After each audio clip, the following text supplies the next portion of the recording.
Assalamualaikum warahmatullahi wabarakatuh. Dengan saya Yeti Kristiana dari kelas MJ201 dengan Prodi Manajemen. Baik, di sini saya akan menjelaskan mengenai mata kuliah pasar dan lembaga keuangan terkait OJK Dukun Peningkatan Peran Sektor Jasa Keuangan selama tahun 2022 dan perkuat daya tahan serta integritas pada tahun 2023. Pasar modal di tahun 2022, jumlah investor pasar modal telah mencapai 10,31 juta investor yang merupakan milestone baru bagi industri pasar modal. Dukungan kemudahan masyarakat mengakses instrumen pasar modal dan diperluas kanal distribusi terutama secara digital mendukung lonjakan pertumbuhan investor sebesar 37,68% YoY. Emite baru tercatat sebanyak 71 emite yang merupakan sektor tertinggi jumlah emite baru. IHSG merupakan mencapai 4,09% YoY pada 30 Desember menjadi 6,850,62 triliun dengan menghimpun dana sebesar 190,89 triliun pada 25 Oktober. 226,49 triliun pada 31 November dan 267,73 triliun pada 30 Desember. NAB reksadana pada 25 Oktober mencapai 522,61 triliun, 30 November 512,17 triliun dan pada 30 Desember mengalami penurunan sebesar 504,62 triliun dan pada 30 Desember terbentuk emite baru sebanyak 71. Selanjutnya kondisi perbankan di Indonesia, kredit perbankan dan dana pihak ketiga sektor rasio kinerja kerjanya. Kredit perbankan November 2022 tumbuh menjadi 11,16% YoY dengan nominal kredit MTM Nile sebesar 13,96 triliun rupiah menjadi 6,347,5 triliun rupiah. Dan dana pihak ketiga DKP tumbuh menjadi 8,78% YoY menjadi 7,974 triliun rupiah, serta utamanya didorong peningkatan tabungan deposito. Pada kredit perbankan menjadi 11,16% menjadi 6,27 triliun dibukan seperti September 2022.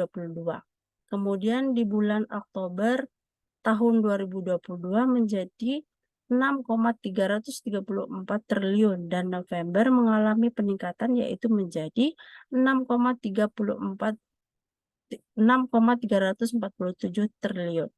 Lalu dana pihak ketiga menjadi 8,78% YoY menjadi 7,647 triliun di bulan September. Di bulan Oktober tahun 2022 menjadi 7,922 triliun dan di bulan November menjadi 7,974 triliun. Dengan kredit investasi sebesar 13,15% YoY, kredit modal kerja 11,27% YoY, dan kredit konsumsi sebesar 9,10% YoY. Lalu kondisi industri non-keuangan atau non-bank.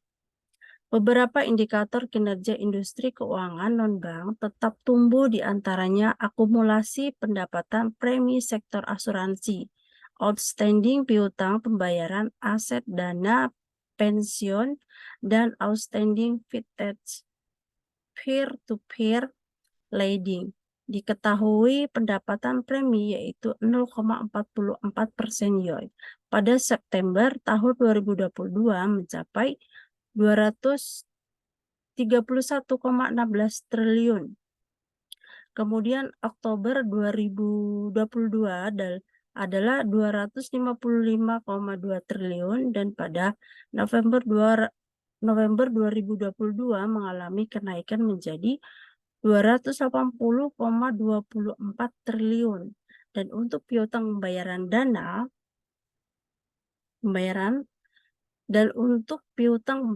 pada November tahun 2022 mencapai 409,49 triliun dengan 12,92%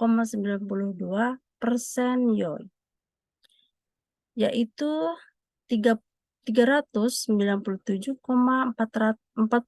triliun pada bulan September tahun 2022 dan 403,64 triliun pada bulan Oktober 2022. Lalu aset dana pensiun yaitu 341,87 triliun dengan 5,06% YoY, yaitu pada September 2022 mencapai 33,50 triliun dan bulan Oktober mencapai 338,71 triliun. Dan yang terakhir didapat dari vintage P2P lending dengan total 50,30 triliun. Pada bulan November tahun 2022 dengan jumlah 72,68%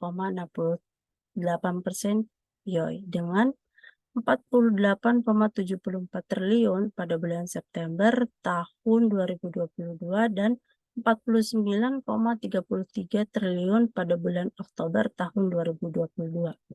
Permodalan di sektor INKB terjaga dengan risk based capital atau RBC. Asumsi masih berada di atas threshold dan gearing ratio perusahaan pembayaran tercatat jatuh di bawah batas maksimal. RBC asuransi jiwa pada September 2022 terdapat 312,73%, Oktober 2022 313,71% dan November 2022 mengalami peningkatan mencapai 324,34%. Kemudian kebijakan OJK di sektor jasa keuangan tahun 2022.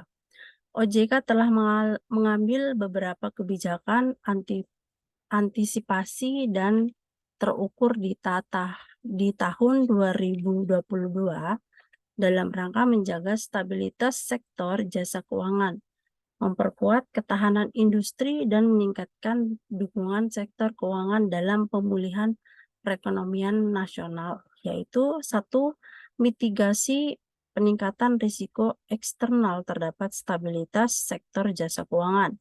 Yang kedua, kebijakan mendukung pemulihan perekonomian nasional.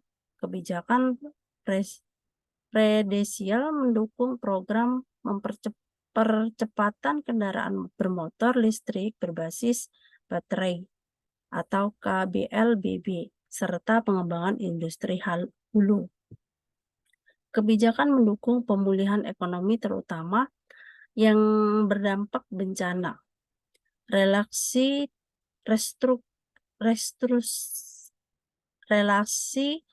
restrukturisasi kredit atau pembiayaan selama 1 tahun sampai dengan 31 Maret 2024 untuk segmen sektor industri dan daerah tertentu atau target.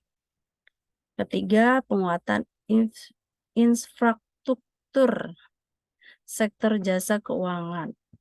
Memperkuat penguatan yang mendukung akselerasi transformasi digital dan ketahanan teknologi informasi perbankan. Selanjutnya akan mengeluarkan kebijakan pelaksanaan ketahanan dan keamanan bagi bank umum. Biro Administrasi Efek Next Generation. Inisiasi pengembangan sistem informasi daftar efek syariah. Implementasi Papua New Economy.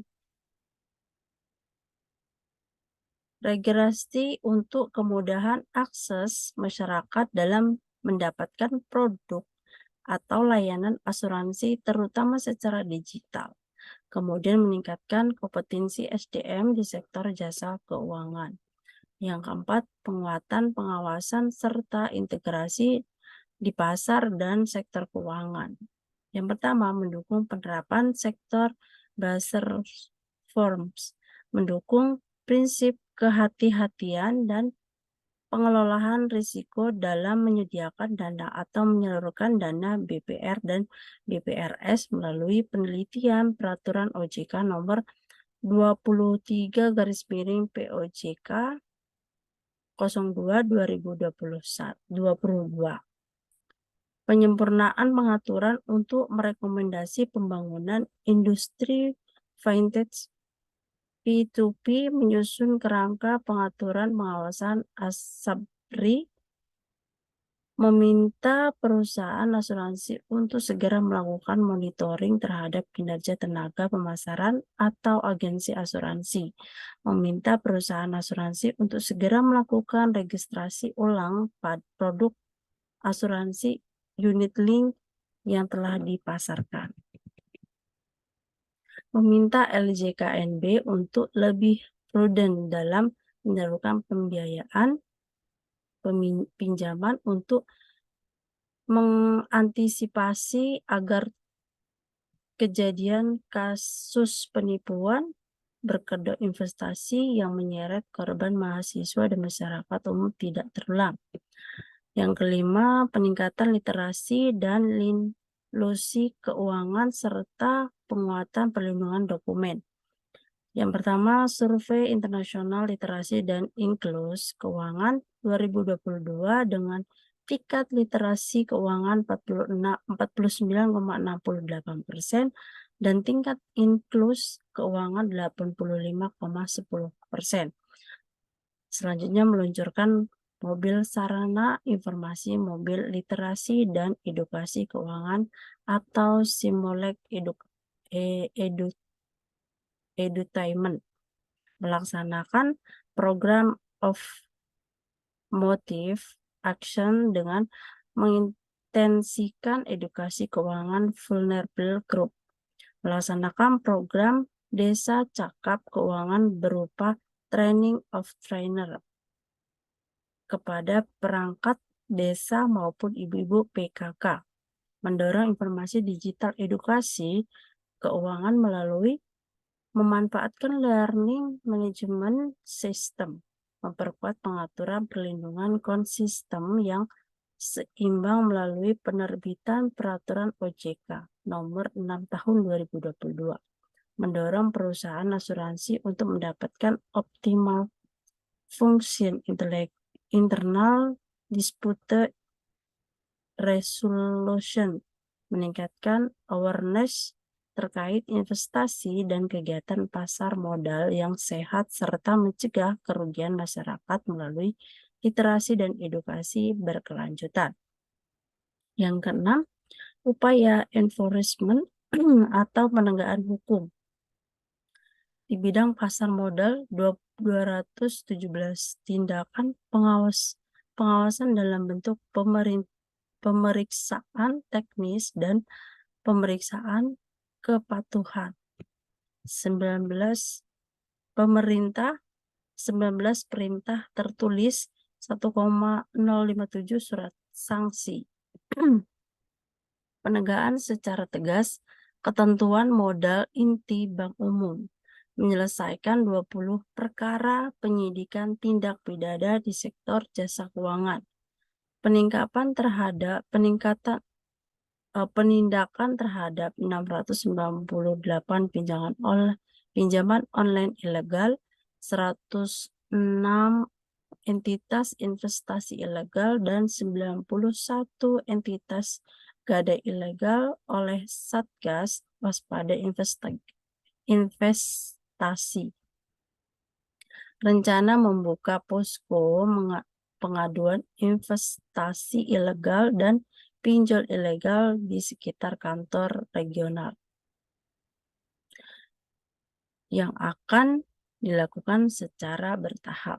Yang ketujuh, peningkatan governance di sekitar keuangan, memastikan bahwa ekosistem pelopor keuangan mampu menghasilkan informasi keuangan yang andal. Trillions model berjalan efektif melalui governance, risk, and compliance terintegrasi, persiapan penerapan PSAK 74 di sektor usaha asuransi sesuai roadmap, dan peran para profesional bidang JRC di SJK sebagai pilar utama penguatan integrasi berjalan efektif. Membuat strain committee persiapan penerapan PSAK 74. Penerbitan Peraturan OJK Nomor 14 POJK 04 2022 memastikan bahwa upaya pencegahan korupsi di sektor jasa keuangan berjalan efektif. Komitmen melakukan berbagai upaya untuk menjaga tata kelola organisasi dan akan terus melakukan dan tindakan pada tahun-tahun berikutnya. Kedelapan, dukungan tertahap inovasi keuangan digital. Menyelenggarakan rangkaian kegiatan 4 tahun Indonesia Fintech Summit dan Bulan Vintage Nasional. Meluncurkan inisiatif seperti chatbot OJK, modul iterasi, keuangan digital topik, customer support channel, dan program capacity building subtech and ratchet OJK. Program edukasi dan perlindungan konsumen tahun 2022. OJK berkomitmen terus melaksanakan program edukasi keuangan secara masif, baik secara tatap muka offline maupun dengan daring online, melalui learning management atau LMS dan media sosial. 11,897 edukasi keuangan, 9,1 juta peserta, dengan 404 konten sikapi uangmu 2,2 juta viewers dan 84 kali edukasi keuangan melalui talkshow radio. 9,266 peserta gebyar safari Ramadan. 12,84 pengunjungan literasi keuangan Indonesia terdepan. 1,429 peserta Pekan Investor Dunia. 7,593 peserta santri Cakap Sakinah dan 54 unit kendaraan dan 69 kegiatan Simolek Education. Inklusi keuangan 7,7 juta 7 juga keuangan atau akun pada bulan inklus keuangan 738,853 rekening kerja prestasi generasi muda. 482 tim percepatan akses keuangan daerah atau TPAKD. 1,360 program kerja dengan kredit atau pembayaran melawan retainer 984.000 debitur, nilai penyaluran 25,6 triliun rupiah, satu rekening satu pelajar kejar 52,4 juta rekening, total nominal adalah 29,2 triliun rupiah. Simpanan mahasiswa dan 584.000 rekening nominal dengan nominal 1,8 triliun rupiah.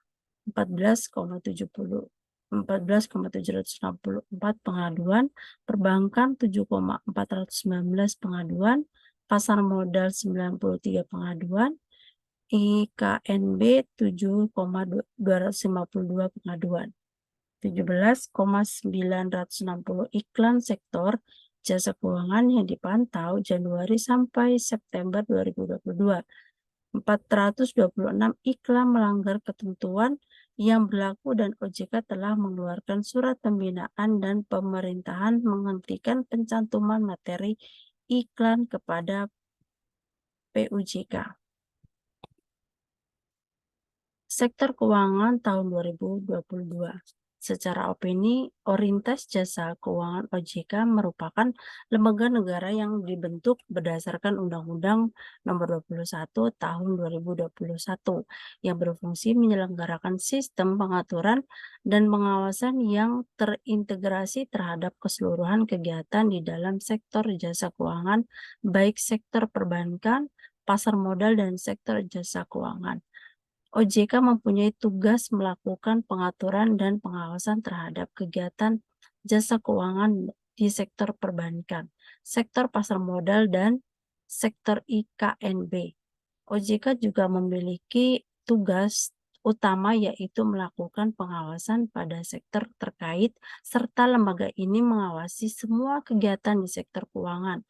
Adapun pengawasannya meliputi kegiatan yang terdapat pada sektor pasar modal, industri keuangan non-bank, dan sektor perbankan. Baik, demikian penjelasan dari saya terkait OJK dukung peningkatan peran sektor jasa keuangan selama tahun 2022 dan perkuat daya tahan serta integrasi pada tahun 2023. Jika ada kata-kata yang salah, saya mohon maaf dan wassalamualaikum warahmatullahi wabarakatuh. Terima kasih.